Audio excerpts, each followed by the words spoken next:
The NBA playoffs are now heating up. The Mavericks upset the Clippers to now tie the series at 1. The Rockets took a 2-0 lead without Russell Westbrook. Are they now threats in the Western Conference? And the Lakers now absolutely annihilated the Blazers. Alex Rosen is here to talk some basketball with me. Alex, what's going on, man? What's going on, Brandon? Thanks for having me, as always. Mavericks tying up the series against the Clippers. Could they now win the series? What are your takes from Game 2? Yeah, I mean, this series, this is the one that I think might have the most substance to it, because the Mavericks, look, if it weren't for the Kristaps Porzingis ejection in Game 1, some would argue, including myself, that the Mavericks may have won that game. I mean, they were right there with the Clippers all game up until that point, and you could definitely see the momentum swing in favor of the Clippers once that happened. So that's something Porzingis has to be, aware of for the rest of the series, that he has to understand his value and understand that, without him, this team, isn't going to beat, Luka Doncic isn't going to beat this Clippers team by himself. They need all the firepower they can get to take down this Clippers team, because quite frankly, the Clippers probably still could be the best team in the Western Conference. They're just maybe a little caught off guard right now by the Mavericks' high-powered offense. I mean, I'm pretty sure the Mavericks have the highest scoring offense in the NBA. So I think perhaps that's throwing the Clippers off a little bit. And the Mavericks are coming to play. I mean, they've played 2 really good games so far. And look, it wouldn't shock me if this series goes the length, it goes the distance, 6 or 7 games. But it's really tough it's still too early to call, because we all know, the Clippers have a lot of talent, probably even more talent than the Mavericks. So it's still too early to, jump on the Mavericks bandwagon yet. But it would be pretty cool to see an upset like that in the first round. I'm not going to overreact to the Mavericks tying up the series. I'm going to give credit where credit's due to the Mavs. Luka Doncic is playing like an elite superstar. He's playing like a 7-year vet already, what he's doing in these 2 first playoff games. But do I think the Mavericks are going to win? Absolutely not. The Clippers are just fine. But give credit to him. Porzingis played really well after that ejection. He had 23 and 7 from 7 for 13 from the field. Trey Burke really gave them a spark. Seth Curry looked like Steph Curry at some points. He really gave him the spark. And Bojan Marjanovic looked like Shaq at some points. But it looked like the Clippers didn't have any energy. They didn't play any defense. They were very slow to get back in transition. The speed of the game picked up really quickly. I do not think this is going to last. And here's the thing with the Clippers. In the words of Skip Bayless, Paul George turned into George Paul, shooting 4 of 17 from the field, 2 of 10 from three-point range. I do not expect that to go throughout the entire series. I think he'll figure it out. But down the road, Paul George turning into George Paul, that could be a huge issue for the Clippers. And again, they're not playing with a full roster. Just when Montrezl Harrell got back, Patrick Beverley is now injured. So they still are not playing with their full roster. So they do have chemistry issues. That is a real thing in the sport of basketball. So there are some concerns with the Clippers, but no, I'm not worried. And to touch on Kawhi Leonard, he had a great game. He had 35 and 10. The thing with Kawhi Leonard, why he needs such a good team around him, Kawhi Leonard is a consensus top 3 player in the NBA. He's going to put a team over the hump and make them an elite title contender for a team that's already in playoff contention. That's what he does. But he needs pieces around him who create their own shot, play defense on the other end, because he's not going to make guys better. He's not going to get guys open looks, get guys open shots, because he creates his own shot very well. He gets to the rack. He's an elite mid-range shooter. He gets stretched out to three-point range. He's a historically great perimeter defender, but he's not going to create shots for other guys. Like Paul George is really going to be able to needs to create his own shot. He needs to be way more efficient, way more productive. Will Williams was awesome last game. He's always a spark plug off the bench. Will Williams is a walking bucket off the bench. Montrezl Harrell didn't do much. He was 10 and 2. He needs to be better on the defensive side of the ball, grab more boards, especially them being undersized against a team like the Mavericks, because they are getting killed by Bojan and Porzingis in terms of rebounding and inside scoring with those two. So the Clippers do have a lot of things that I guess are alarming, but am I worried they're going to lose this series? No, I'm not going to overreact. The Clippers will be just fine. I expect them to win the series. I totally agree with you. I think overall the Clippers will be fine just because of the amount of talent they have on that roster. I'd be shocked if they actually do end up losing this series. But at the same time, you're right. They're not perfect by any means. They definitely have their flaws. And I agree with you. I just think the chemistry isn't all there. I think in a way they almost have they almost got too much talent in a way that it just doesn't necessarily work so well. I feel like, a guy like Kawhi Leonard, yeah, he's definitely a team player. I mean, he's a winning player. But a guy like Paul George seems like a guy who's sometimes can turn more into a guy who wants to be a solo act. Pat Bev, sometimes gets too caught up in his own mentality, just focusing on defense, and he doesn't really know what to do on the offensive end. And sometimes Lou Williams just gets caught up in getting a bucket for himself and not really focusing on the team. I feel like they got, in a way, too many guys who can sometimes, without even realizing it, just sort of try to turn the game into a solo act and not work as a team. But I agree with you. Kawhi Leonard doesn't seem to be a guy. I mean, we don't have any proof of it because he's, fortunately for him, he's never been on a roster that, with nothing on it. He's always had help in his career being with the Spurs and the Raptors. But I don't know if Kawhi Leonard's a guy who could take, a lottery team to the finals or a deep playoff run nonetheless. But he has always had help. And you're right. He is a guy that definitely puts an already contending team over the top and makes them almost the consensus contending team. So, yeah, Clippers are not perfect, but do I expect them to beat the Mavericks in the series? Yes, I 1,000% do. It pretty much just looked like that they were like playing passive. They were just like coasting through the game. They didn't really kick it up a notch. I really think the Clippers have so much talent on that roster where they could flip the switch, and I do expect that in Game 3 and the rest of the series. But the switch gears now, the Rockets and the Thunder. Russell Westbrook is out. Russell Westbrook is having a career year, probably one of the best seasons he's had in his career. The best season, clearly, since his MVP season. I was one guy to hate on Russell Westbrook by his game with a low IQ, too aggressive, taking too high of shot volume. I think he's averaging like 27, 8, and 7 this season. But once Russell Westbrook went down, was going to miss some time in this series. I thought this series could definitely go 7-game and maybe see an upset. But the Rockets are up 2-0 despite James Harden's struggles yesterday. Are the Rockets now real Western Conference contenders? It's hard to say. I mean, we definitely know, at the end of the day, for the Rockets to win the championship, James Harden must be the best player for the Rockets. And right now he's proving, without Westbrook that he could still get it done, which is something he hasn't necessarily done in the past. He hasn't really proven he could get anything done in the playoffs without a co-star beside him. And even that, he's underperformed in the playoffs before. But it seems like now these first 2 games against the Thunder, he's really stepped up and, he's raising the bar as far as his playoff expectations go. But, I mean, look, let's not get crazy and act like this team doesn't need Russell Westbrook. We know this team, in order to win the championship, still needs Russell Westbrook and needs him arguably just as much as James Harden at the end of the day.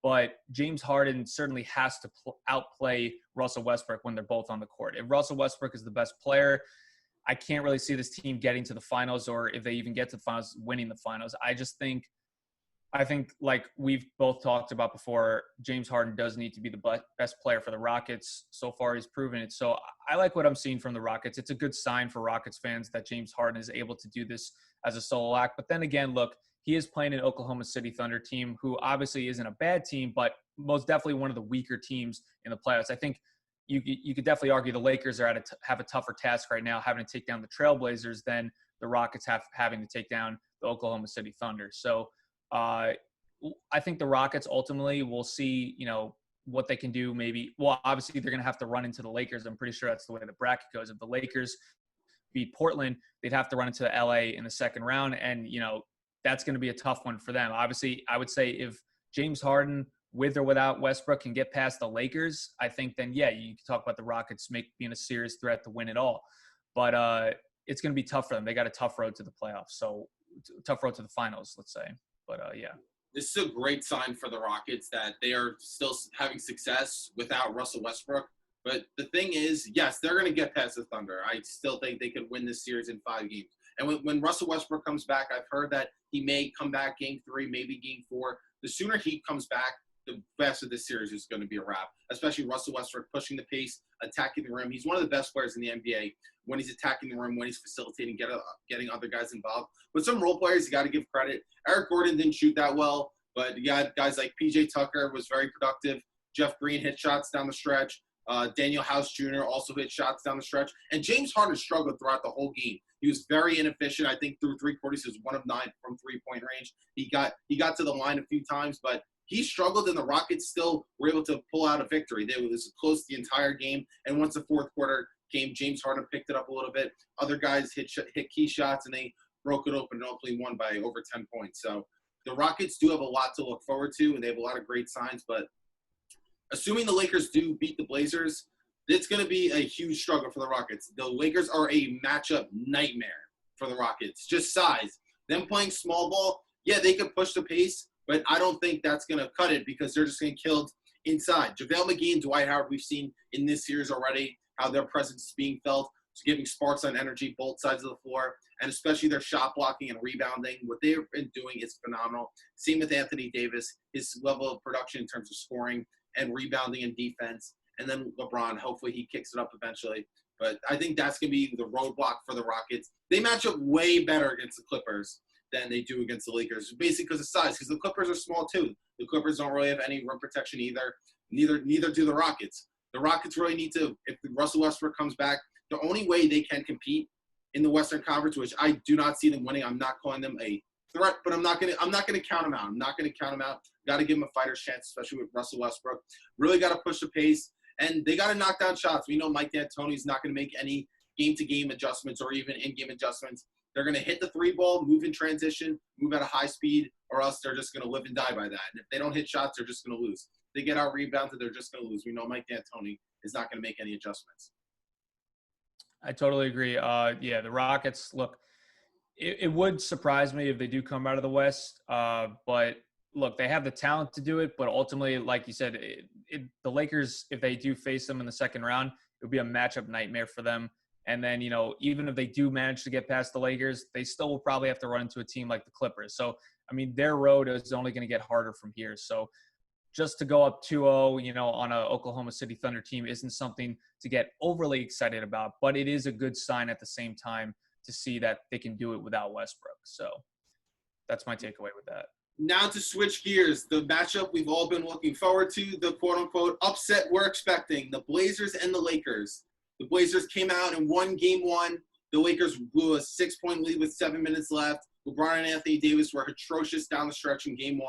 My phone blew up like the Blazers just three-peated. If you were on social media, you would actually think that the Blazers probably won 2 to 3 straight titles in a row. Damian Lillard just clarified himself as the greatest player of all time. But the Lakers ended up annihilating the Blazers, and you don't hear anything. Thoughts on Game 2? Is the series over now?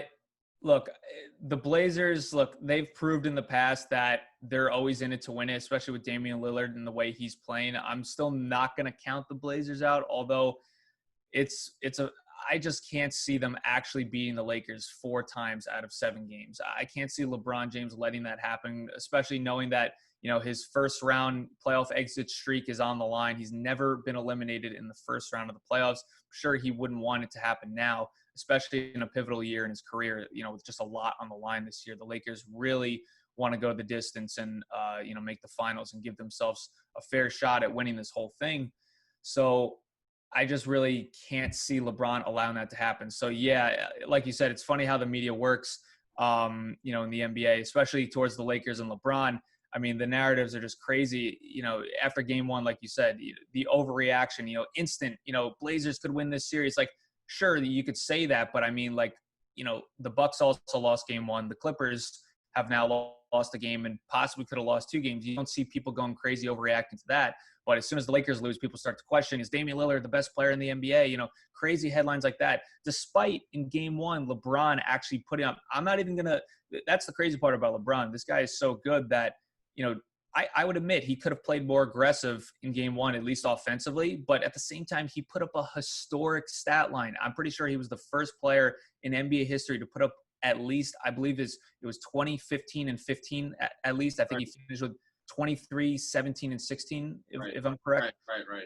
He was the first player to put up a stat line like that in NBA history. That gets brushed over like that has no significance, who cares, but it's only an all-time record, but who cares because LeBron did it. But, I will admit LeBron still could have possibly played more aggressive that game. But look, they came back to reality in Game 2. We saw what the Lakers can be. And I still think that's a great sign for the Lakers, considering LeBron only needed to score 10 points for the Lakers to, route them like that. Anthony Davis had a really great game. He balled out. Like you said, guys like JaVale McGee, Dwight Howard, they're both looking good. The rim protection's there. And they're all just playing really hard defense. I like that we saw that Dion Waiters, J.R. Smith's got some more minutes. Danny Green finally had a decent playoff game, I think. They're just going to need their guys to step up. I mean, we know what we're going to get from LeBron James. We know what we're going to get from Anthony Davis. But it's a team effort with the Lakers. It really is. It's not a team that can just solely rely on those two stars. It's going to be a team effort for the Lakers to go the distance.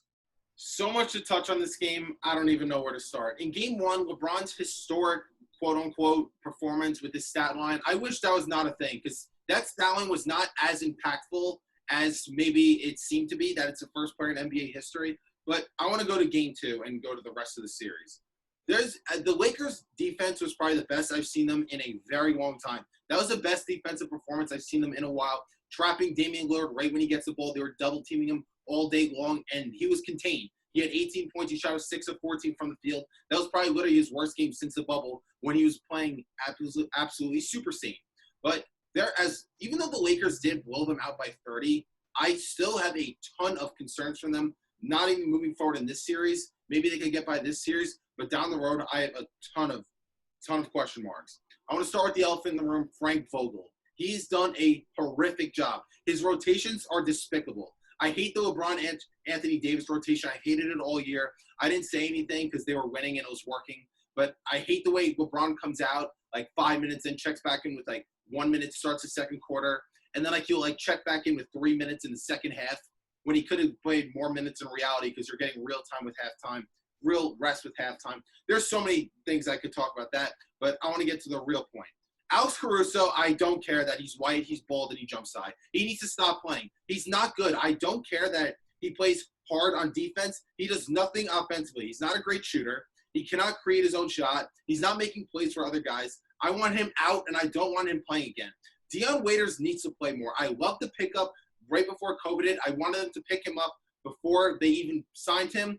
And in the bubble, he was fantastic in the 8 regular season games. He's someone who came off the bench, who created his own shot, and gave the Lakers a little spark plug, especially when LeBron went to the bench. Dion Waiters needs to play more. Why J.R. Smith was in the game, I really can't wrap my head around that. There's no logical reason why a guy who hasn't played for 2 years didn't play in the 8 regular season games in the bubble, and now all of a sudden is getting a ton of minutes in game 2. He doesn't have it anymore. His days are over. I didn't mind the pickup because it can't hurt to have him on the bench and not play. But I didn't expect him to actually get minutes, especially over Dion Waiters. Another guy, Danny Green is the worst player in like NBA history. He is terrible. He cannot buy a basket. He cannot hit the broadside of a barn. What he is doing is despicable. His minutes need to go down. I hate what he's bringing to the table. But KCP, a guy who really stepped up. Yeah, he has shot 0 of 9 in game 1 and bounced right back at 16 points through 3 quarters. He was hitting shots when the ball came his way. Kyle Kuzma, again, he's been playing phenomenal since the restart, giving a spark plug off the bench. He's been that third guy for the Lakers. I really love what Kuzma's bringing you. And the best player so far, Anthony Davis. Wow. What he brought was phenomenal. Aggressive from the start, which I've been preaching. Anthony Davis needs to be aggressive from the start. The Blazers had no answer for him, whether it was a step-back jumper, inside, offensive rebounds, doing it on the defensive side of the ball with the rebounds, block shots, just good defense. He gave you everything and more you needed. But my biggest concern moving forward, my guy LeBron James. People may say, oh, well, he didn't need to score. They were coasting the whole game. Sure, he struggled to score like we've seen him do before COVID hit. I always say the night against Denver, the game before the All-Star break, he had 32, 14, and 12. That's when he activated, quote-unquote, playoff LeBron. That's when he took it up a notch. That level of production in terms of scoring, in terms of shot volume, that night up until when COVID hit is what the Lakers need him to do now if they want to win a championship. In Game 1, yeah, he was attacking the rim pretty well, but the Blazers do have those shot blockers in terms of Nurkic and Hassan Whiteside, which that's a way to contain LeBron. Perimeter defenders are not really going to stop LeBron. Rim protectors are what's going to stop LeBron and what could contain him. But my biggest concern, again, it happened last night. He had 10 points in the first half, and yeah, they were blowing him out, so I didn't expect him to do much in the second half. He was kind of coasting. There's one thing that's telling me don't be concerned, that people think that they're playing checkers, he's playing chess in terms of, yeah, I want to see what I want to keep feeding Anthony Davis, get his confidence up. Let's see how much we could rely on Anthony Davis. Get all my guys around me confident, have them knocking down shots, get them in rhythm for tougher teams like the Rockets, the Clippers, and the Bucks, Celtics, whoever gets out of the East. That's one thing that I'm thinking he's doing. But I'm telling you, I know this guy better than anyone else who's watching this knows LeBron. His ability to score is different than in the past. It's not the same that it's been the past few seasons. LeBron, in high leverage moments in the playoffs, we've seen it basically through his entire career, especially the past 7 postseasons he's had. When his team needs him the most to score, he will give you 45 like that on 20 shots on 60% shooting like it's nothing. In the 2018 playoffs, it was automatic when you knew he was giving you a 45 triple-double. Literally, and now I'm not seeing it anymore. Yeah, he could get to the rim. He could finish. He could still finish well. He's lost a step. He's not as quick. He's not as explosive as he used to be. Yes, I know he could still finish. He's still going to get his. But my biggest concern, he's afraid to shoot. He's not shooting with conviction. He's pushing the ball. He's aiming the ball. He doesn't want to shoot. I see it. I know this guy better than anyone who's watching this. I'm going to say it again. He doesn't. Sometimes I know he has a little post fadeaway. He usually shoots with confidence. I haven't seen him take one of those. Sometimes he'll dribble down the lane, pull back, hit a little fade mid-range. He's not shooting that either. Sometimes a little step back mid-range. Not shooting that either. He's flashing the three a little bit. He looks uncomfortable, doesn't want to shoot it. He's trying to avoid shooting threes at all costs. Down the stretch, what he's doing right now is not going to work. Yes, his passing ability is as great as anyone's in NBA history, right behind Magic Johnson. But what he's doing right now is extremely concerning with his inability to score. Maybe he can flip a switch down the stretch and start scoring at a rapid rate like he has in the past. But what he's doing now is very alarming. I don't know if this whole restart, this 5 months off, is really throwing him off. But the way he's scoring right now is very alarming, and it's something not to forget. I'm telling you right now, this play that he's doing right now will not last throughout the playoffs. When the time comes and he's not giving you those 30, 35 points per game, the Lakers will lose. I'm very concerned with them. Yeah, honestly, unfortunately, I do agree with you. Like, LeBron, we've seen him in past playoff runs, especially 2018. For example, I forget, it may have been game 2 or 3 in 2018 against the Raptors. Like you said, those mid-range fadeaways. There was a game against the Raptors where Game two. I think the guy hit maybe 7 or 8 fadeaway jumpers in a row in the fourth quarter and was absolutely just dismantling the Raptors single-handedly. Like you said, he's just not taking those shots anymore. He's not taking them with confidence. There's a lot of question marks. Is he playing chess, not checkers? That's something we're gonna have to see down the road. But I agree with you. I don't think they need. I'll put it this way: the Lakers need LeBron to be L.A. Bron and not LaMagic Johnson. If he's LaMagic Johnson, it can only take them so far because he's an old LaMagic Johnson. He's not young LaMagic Johnson with the same energy levels that he did when he was younger. So they need him to just squeeze out all the extra offensive juice that he has left in him. And look, at the same time, LeBron, that doesn't mean LeBron, he's smart enough to know not to just shoot. He's still going to get his passes. He's still going to make his plays. But I don't think in the playoffs, having that mentality, I'm going to lead the league in assists, I don't think that's going to fly in the playoffs, especially against high offensive teams like Portland, like they're facing right now, potentially possibly the Mavericks or the Clippers in the second round. And then, I should say the Rockets in the second round, and then possibly the Clippers or another tough team in the conference finals. It's only going to get, just like the Rockets, their road's only going to get tougher. The road's only going to get tougher from here for the Lakers. So they're going to have to adjust. I agree with you. I don't think this style of play for LeBron is going to take them the distance to the finals. He's going to have to adjust and get more aggressive. Do I personally believe LeBron has it in him to still put up those monster games that we know he can, those 40-point triple-double games? Yes. I think LeBron, at the end of the day, still has it. He might do it in a different way. He might be attacking the rim more instead of shooting from outside. Because like earlier this season, he was actually shooting the three pretty confidently. At this age, he was doing his little hesitation move where it seems like he's about to slow down and maybe stop the offense, and then he does a little fadeaway 3-pointer. He pulls the ball back and shoots it. But like, I don't know. It's so tough to say. Like, I do want to believe LeBron is outsmarting everybody, and he knew, especially in a game like that, where the Lakers clearly were, in the driver's seat the whole game. It was more of a game where he knew to conserve his energy, and sort of test the waters with some of his teammates. Maybe that's why J.R. Smith actually got in a game like this, because they were up by so much. So they felt that, maybe like if we're going to get this guy back into any kind of rhythm that we may need down the stretch, let's just do it early and let's get it out of the way now. But like I said, I like the Deion Waiters getting more minutes. Kuzma has been pretty solid so far. You know what you're going to get from him. Whether he's scoring or not, Kuzma always seems to give, maximum effort. He always hustles. He's a big, strong kid. So I do like what I'm seeing from the Lakers, but just like the Clippers, just like the Rockets, just like a lot of these contending teams, just like the Bucks, there are some flaws. The Lakers are most certainly not a perfect team, but I think with LeBron at the helm leading this team, I think the Lakers are in the best position to turn it around and fix their flaws. Whereas teams like the Clippers, we don't really know what kind of leader Kawhi Leonard is. I'm sure like he is somewhat of a leader, but we don't know like the way we know LeBron James can be a leader for a team and just rally the troops and and fix flaws, on the fly like that. So that's why I'm still confident in the Lakers to make a run here in the playoffs. I'm going to end the segment like this. LeBron's play, maybe it does get by the Blazers. No, I'm not guaranteeing that him being this passive is going to win them a series against the Blazers. I'm really not. Maybe it does, maybe it doesn't. But this series, maybe, or definitely next series, he's got to ramp it up. He needs to be more aggressive from the start of the game, the fourth quarter especially, which he usually does. He's been all season long, even last year, and even the year before that, like basically his whole career. He really ramps it up. He looks for his shot in the fourth quarter, the first quarter and the fourth quarter, 2 quarters. He really needs to ramp it up, to set the tone, to start a game and to finish a game. But I want to see him shoot the ball with confidence. LeBron has proven he could be a good shooter. Not a great shooter, but a good shooter when he shoots with conviction. When he's not comfortable pushing the ball and aiming the ball, he is as bad of a shooter as they come, and that's what I'm seeing right now. I'm telling you right now, but I'm not very confident in the Lakers' title hopes right now, given LeBron James. That's it. I'm not worried about the rest of the roster, even though I'm really disgusted with Frank Vogel's rotation. Danny Green is despicably terrible.